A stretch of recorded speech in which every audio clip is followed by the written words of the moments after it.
So cervical క్యాన్సర్కి first మనం ఎలా నిర్ధారిస్తాము అంటే గ్రోత్ ఉంటే దాన్ని బయాప్సీ తీస్తామండి. ఫస్ట్ బయాప్సీతో కన్ఫర్మ్ అవుతుంది. ఎనీ క్యాన్సర్ డయాగ్నోసిస్కి మనకి బయాప్సీ అనేది అవసరం, ఏ పార్ట్లో ఉన్నా సరే. బయాప్సీ అనేది మ్యాండేటరీ. నీడిల్ టెస్ట్ ద్వారా కోర్ నీడిల్ బయాప్సీస్ అనేది తీసుకుంటాం, లేకపోతే పంచ్ బయాప్సీస్ అని తీస్తాం. దాని తర్వాత స్టేజింగ్ ఇన్వెస్టిగేషన్స్కి క్లినికల్ ఎగ్జామినేషను స్టేజింగ్ ఇన్వెస్టిగేషన్స్తో అది సర్జరీకి కుదురుద్దా లేదా అనేది కూడా నిర్ధారించుకుంటాం అన్నమాట.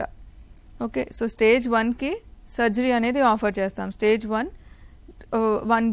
1B1 వరకు సర్జరీ అనేది చేస్తాం అన్నమాట.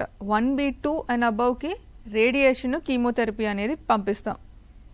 సర్జికల్ మొడాలిటీ కాకుండా చేయమన్నమాట. సో 1B1 వరకు సర్జరీ అనేది అంటే ట్యూమర్ సైజ్ని బట్టి అవన్నీ. అండ్ దీంట్లో ఏంటంటే నార్మల్గా జస్ట్ హిస్టరెక్టమీ లాగా కాకుండా రాడికల్ హిస్టరెక్టమీ అని చేస్తాం అన్నమాట.